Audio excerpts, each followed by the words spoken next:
poucas palavras.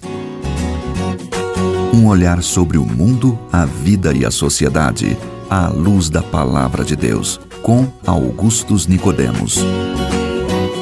Começamos mais uma edição do Em Poucas Palavras. Gostamos de ter você aqui com a gente, por isso estamos procurando fazer aqueles temas que você tem enviado para a gente por e-mail, né, e dado alguma sugestão através dos comentários que a gente põe nos podcasts. Sempre tem um comentário lá e a gente costuma trazer aqui para você. Meu nome é Natson, apresentador do programa, comigo o nosso comentarista, pastor Augustus. Olá, querido ouvinte, nós esperamos que o programa seja usado por Deus para tirar suas dúvidas, esclarecer sua mente e firmá-lo na verdade da Palavra de Deus. Obrigado pela sua audiência. O sonho de todo brasileiro e de todas as pessoas do mundo, na verdade, é serem independentes financeiramente. Todos no mundo querem ser milionários, né? A gente não vai esconder isso. Ter muito dinheiro e assim por diante. Ganhar uma fortuna da noite para o dia, se possível, sem muito esforço. Em vista disso, os jogos de azar, loterias, jogo do bicho, Mega Sena e tal, são como ímãs para atrair esse tipo de desejo, para que as pessoas possam, quem sabe, satisfazê-lo, né? Há pessoas que, inclusive, fazem promessas do tipo: quando eu for milionário, eu vou ajudar as pessoas carentes, vou mudar a situação de muita gente. Jogos de azar é o tema do programa de hoje. Pastor Augustus, como é que a Bíblia enxerga esse tipo de ambição e de prática? É pecado jogar na loteria? E se a pessoa tiver uma boa intenção para com o prêmio, né? Não justifica? Tipo assim, dar o dízimo, né? Já, quando o pessoal me pergunta sobre esse assunto, que eu começo a responder, sempre vem uma ironiazinha. Pastor, o senhor é contra, mas e se a gente der o dízimo, né? Não, ainda que a intenção seja essa, que eu geralmente não acredito que seja, mas isso aí não justifica. Eu sou contra, né? Eu sou contra.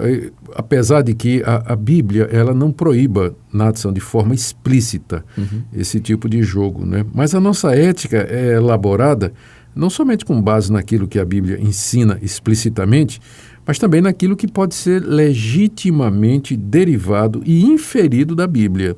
Isso é importante. Isso é importante. Então, existem diversos princípios bíblicos que deveriam fazer o crente hesitar antes de jogar. Por exemplo, o trabalho, ele é visto pela Bíblia como o caminho normal para nós ganharmos o dinheiro que nós precisamos. Lá em Efésios capítulo 4, verso 28, o apóstolo Paulo diz: aquele que furtava, não furte mais, antes trabalhe, fazendo com as mãos o que é justo, para que tenha com que atender aos necessitados. E lá na segunda aos Tessalonicenses, capítulo 3, verso 12, o apóstolo Paulo diz: se alguém não quiser trabalhar, também não coma. Quando a pessoa não pode trabalhar por motivos diversos, né, desde desemprego até incapacidade, ela deve procurar outros meios de sustento e sempre depender de Deus pela oração, como está lá em Filipenses, capítulo 4, no verso 6, quando Paulo fala que nós devemos levar a Deus todas as nossas ansiedades, né? Agora, a possibilidade ou a probabilidade da situação do desempregado piorar ainda mais se ele gastar o seu pouco dinheiro em jogo é muito grande. Sim. Né? Não vai ser a loteria que vai resolver esse problema aí. Um outro princípio que a gente tem na Bíblia é que tudo que nós ganhamos pertence a Deus. O Salmo 24, verso 1 diz: é do Senhor é a terra e a sua plenitude. Então, como mordomo, como encarregado dos bens que Deus me dá nessa vida, eu não sou livre para usar o dinheiro do jeito que eu quiser, mas para atingir os propósitos de Deus. E quais são esses propósitos? E aqui vão alguns mencionados na Bíblia. Primeiro, suprir as necessidades da minha família. Está lá em 1 Timóteo, capítulo 5, verso 8. O que pode incluir, além de sustento e educação, lazer e outras atividades que acabam contribuindo para a vida familiar. Um outro propósito para o dinheiro: compartilhar com os irmãos que têm necessidade de sustentar a obra do Evangelho. Então, Paulo, escrevendo aos Coríntios, na sua segunda carta, nos capítulos 8 e 9, ele faz uma exortação a que as pessoas contribuam para o sustento dos irmãos pobres da região da Judéia. Então, é um longo apelo que ele faz, são 2 capítulos, dizendo que essa é uma destinação correta dos bens, né? Deus ama a quem dá com alegria. Um terceiro princípio que nós encontramos na Bíblia é que Deus usa o dinheiro para realizar alguns importantes propósitos na minha vida pessoal. Por exemplo, suprir as minhas necessidades básicas, modelar o meu caráter, me guiar em determinadas decisões, quer pela falta ou suficiência de recursos, ajudar outras pessoas por meu intermédio, mostrar o seu poder, provendo de forma sobrenatural as minhas necessidades, enfim. Jogar na loteria não vai contribuir para nenhum desses objetivos, não vai contribuir. Tem um outro princípio aqui, olha. Na Bíblia, a cobiça e a inveja são vistos como pecado. Lá em Êxodo, capítulo 20, verso 18, é o último mandamento, está dito, não cobiçarás nada do teu próximo. E lá em 1 Timóteo 6,9, diz que o amor ao dinheiro é a raiz de toda sorte de males.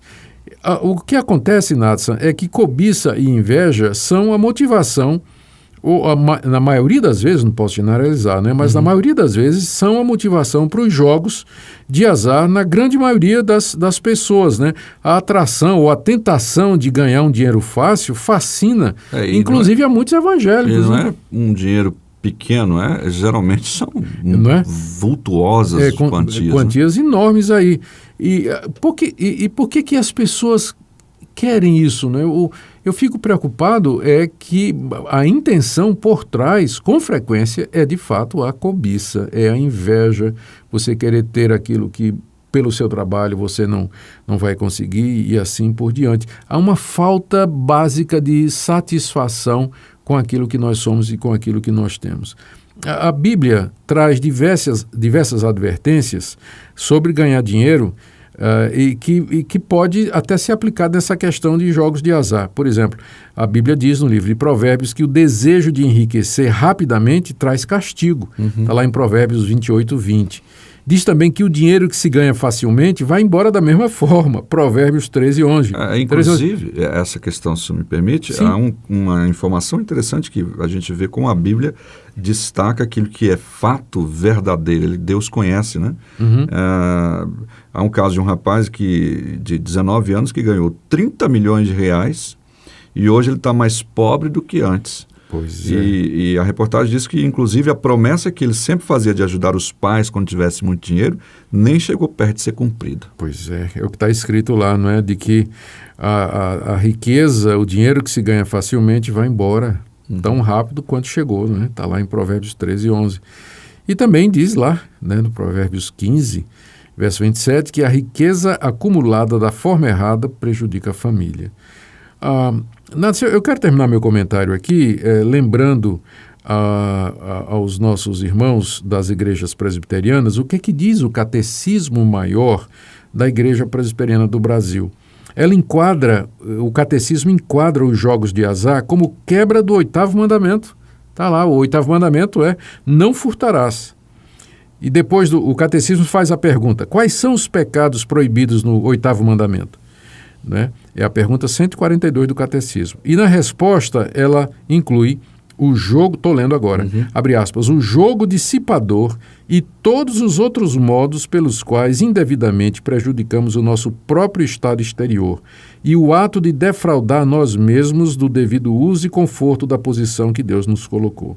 É claro, que essa posição oficial da Igreja Presbiteriana do Brasil vale para os membros dela, mas não deixa de ser interessante, verificar os argumentos usados e a sua aplicabilidade para os cristãos em geral.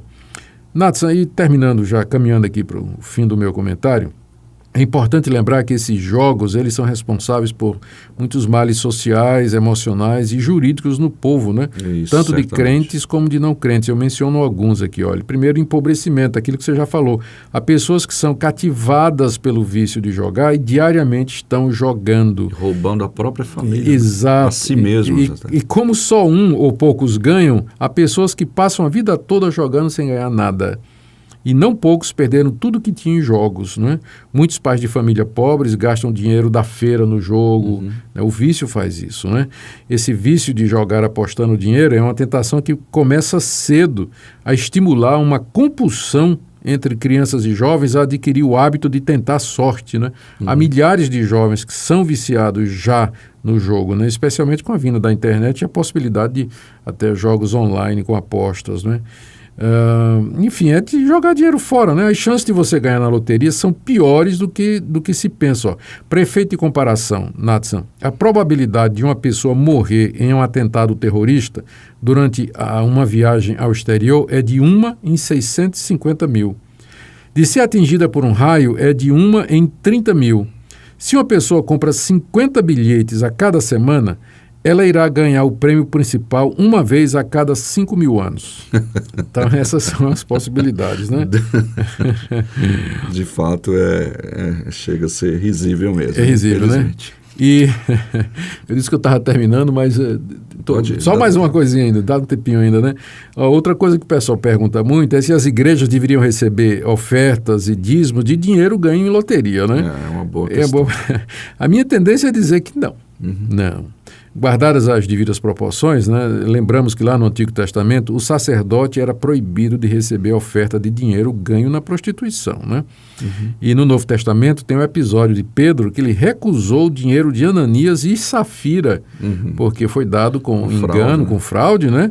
E Simão Mago queria comprar o dom do Espírito Santo e Pedro disse, vá para o inferno você e o seu dinheiro. Né? Inclusive Ananias e Safira, além de Pedro, o próprio Deus rejeitou. Né? Rejeitou, exatamente. Então, se alguém vai dizer, não, mas o que a gente gasta na aposta é muito pequeno, eu concordo, né? Mas é uma questão de princípio e não de quantidade, Natsan. E quando o que está em jogo são princípios, 1 centavo vale tanto quanto 1 milhão. É verdade. Bom, o nosso comentário fica por aqui com o nosso âncora, né? Pastor Augustus, trazendo para você esta informação extremamente preciosa. Sempre lembrando daquele princípio que ele disse agora há pouco, né? Está intrínseco nas Escrituras Sagradas, mesmo que não esteja lá claramente escrito, né, com todas as letras. E o pessoal às vezes vem assim, mas onde é que está na Bíblia não jogarás, né? Exato. Pois é. Não significa como alguns dizem, né? Não está escrito, então pode. Na verdade, não é porque não está escrito, é permitido. Não é isso, né? Vamos ouvir uma música e daqui a pouquinho a gente volta. A casa de meus sonhos sempre será muito organizada, cada coisa em seu lugar, sempre limpa, bem arrumada.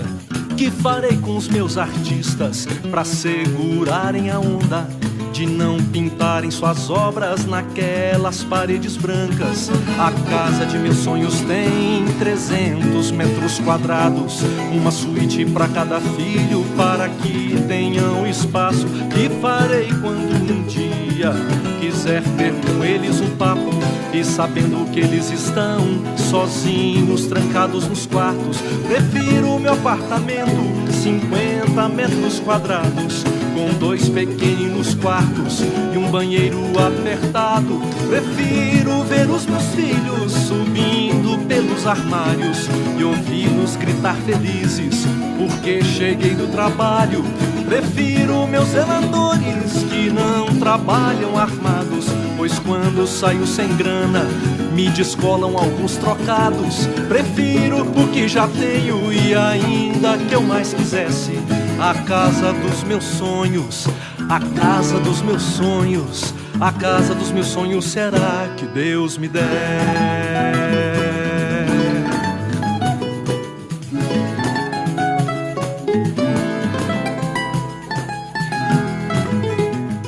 Chegamos ao final de mais uma edição do programa Em Poucas Palavras. O nosso WhatsApp, 62, o DDD, obviamente, e o número é 8117-2986.